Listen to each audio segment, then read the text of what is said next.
नमस्कार दोस्तों, स्वागत है आपका केटी वॉइस स्टोरीज चैनल में। दोस्तों, हमारी आज की कहानी है एक बूढ़े भिखारी ने मुझे सुनसान जगह पर ले जाकर। मेरा नाम संजना है। मैं मेरे पति के साथ एक छोटे से गांव में रहती हूँ। हमारा गुजारा अच्छे से खेती से हो जाता है। मैं मेरे पति की खेती में मदद भी करती हूँ। हमारे 2 बच्चे हैं, एक लड़का और एक लड़की। हम भले ही अमीर नहीं हैं, लेकिन घर में सुख शांति का होना ही सबसे बड़ी बात है।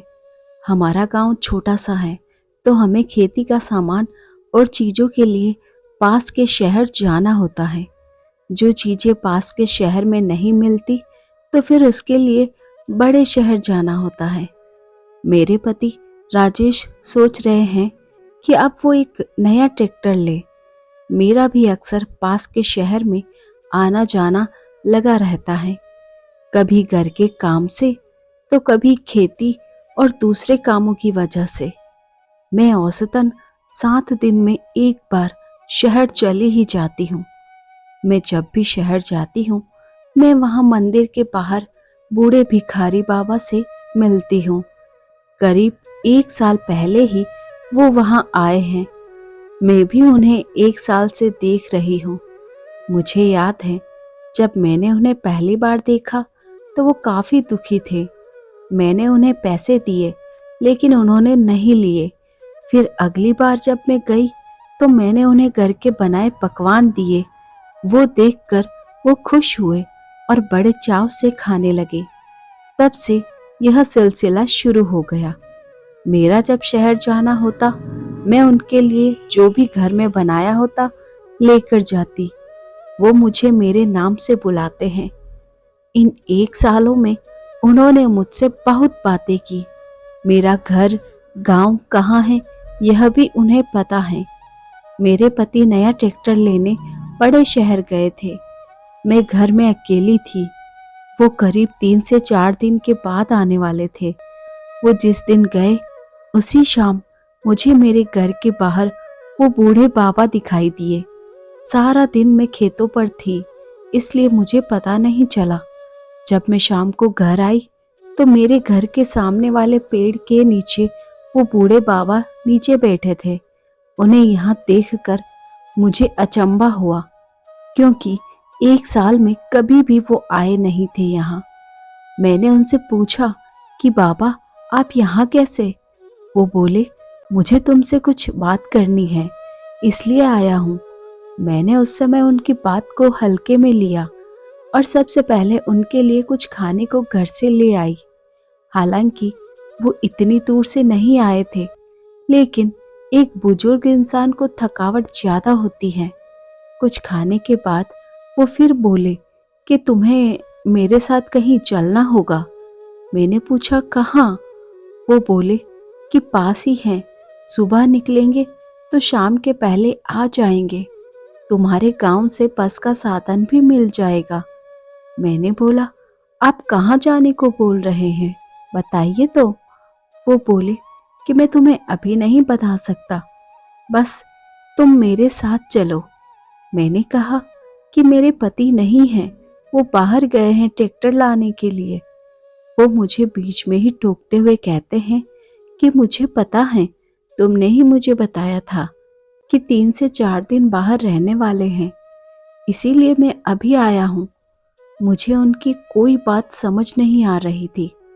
एक पल के लिए मुझे यह भी लग रहा था कि शायद इनकी उम्र की वजह से आज कुछ इस तरह की बात कर रहे हैं। मैंने उनसे कहा कि ठीक है, आप अभी आराम कर ले, हम सुबह चलते हैं। वो घर के बाहर वहीं पेड़ के नीचे ही सो गए। मैंने उस समय उनकी बातों को ध्यान नहीं दिया। मैं सोच रही थी कि शायद वो सुबह होते ही मुझे दिखाई नहीं दे, वही शहर के मंदिर वो वापस लौट जाए। लेकिन ऐसा नहीं हुआ। सुबह जल्दी ही वो मेरे घर का दरवाजा खटखटाने लगे। मैंने दरवाजा खोला। सुबह के 5 बज रहे थे। मेरे दरवाजा खोलते ही वो कहने लगे कि चलो संजना, चलना नहीं है। अब मैंने उनसे पूछा, आप क्या बोल रहे हैं? कहाँ जाना है? आज आपको क्या हो गया है?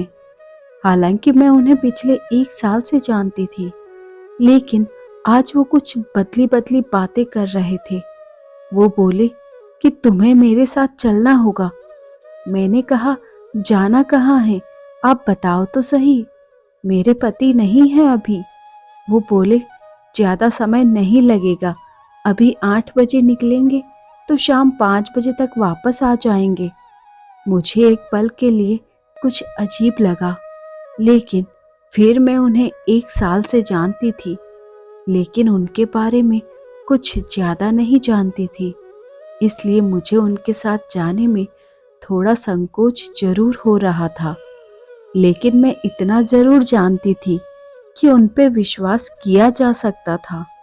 उनकी जिद को देखते हुए मैं उनके साथ जाने को तैयार हो गई।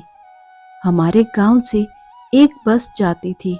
वो जहां जाना चाहते थे वो जगह करीब 40 किलोमीटर दूर थी। बस में बैठने के बाद हम करीब 11 बजे एक गांव पहुंचे।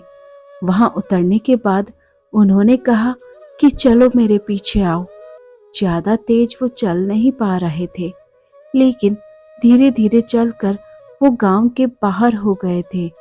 करीब 1 घंटे से हम चले जा रहे थे। अब गांव के बाहर सुनसान जगह की शुरुआत हो गई थी। मैंने उन्हें कहा कि आप कहाँ ले जा रहे हैं? वो बोले कि थोड़ी देर और चलो, बस आने ही वाला है।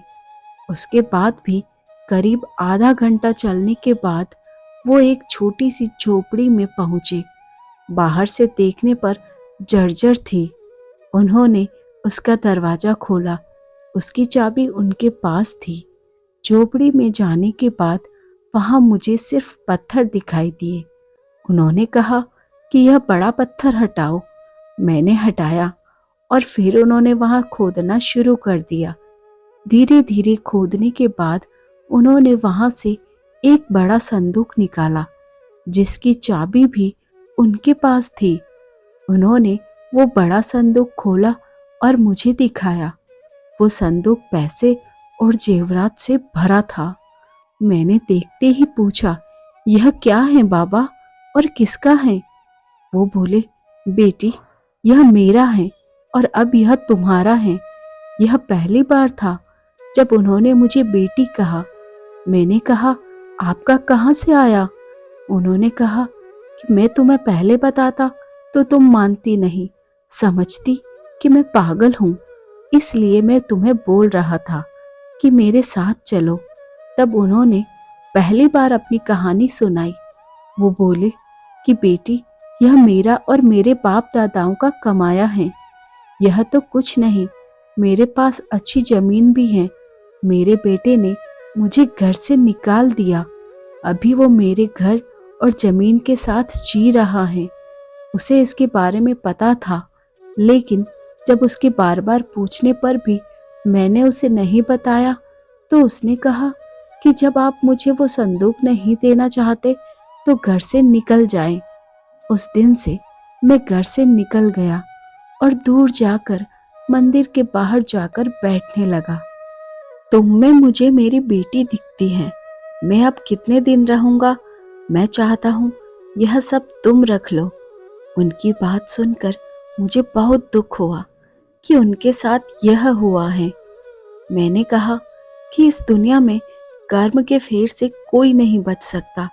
लोभ में इंसान अंधा हो जाता है। मेरा और आपका रिश्ता बिना स्वार्थ का है। मैंने कभी आपसे कुछ चाहा नहीं और अब भी मैं इसे नहीं लूंगी। इस पर मेरा हक नहीं है। मेरी बात सुनकर उन्हें हैरानी हुई। हमें बस अपना कर्म और कर्तव्य को निभाना चाहिए। आप अपना कर्तव्य निभाएं। आप पिता हैं, आपका जो है वो अपने बेटे को दे। मैं इसे नहीं ले सकती। उनके कर्म उनके साथ होंगे, हमारे कर्म हमारे साथ। वो बोले कि इसमें बहुत पैसा है, इतना कि आसानी से तुम्हारा जीवन निकल जाएगा। मैंने कहा कि पैसा तो आपका है, आपके पास ही था। क्या आपका जीवन आसानी से निकला? क्यों आपको मंदिर के बाहर बैठना पड़ा और इसे यहाँ छुपा कर रखना पड़ा? जो पैसा आपके घर में शांति नहीं ला सका, वो मेरे साथ क्या करेगा? हम जो मेहनत से कमा रहे हैं, उससे मेरा जीवन अभी शांति से चल रहा है। मुझे माफ करें। मैं तो कहती हूँ, छोड़िए जिद और आप भी शांति से जिए। दे दे उन्हें पैसा। वो बोले कि बेटी, मैंने सोचा कि आज मैं तुम्हें कुछ धन देकर तुम्हें खुश कर दूंगा, उल्टा तुमने मुझे ही कुछ सिखा दिया। जीती रहो बेटी। मेरी बातें सुनकर वो वहीं बैठ गए। उन्होंने कहा कि अब तुम चाहो तो जा सकती हो, मैं कुछ देर यहीं रुक रहूंगा। मैं वहां से आ गई। मुझे बहुत शांति अनुभव हो रही थी। करीब 7 दिन बाद मेरा शहर फिर जाना हुआ। मुझे बाबा वहीं बैठे दिखाई दिए।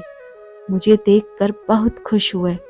मैं उनके पास गई तो बोले कि मैं उन्हें वो पैसे दे आया। अब बहुत शांति का अनुभव कर रहा हूँ मैं।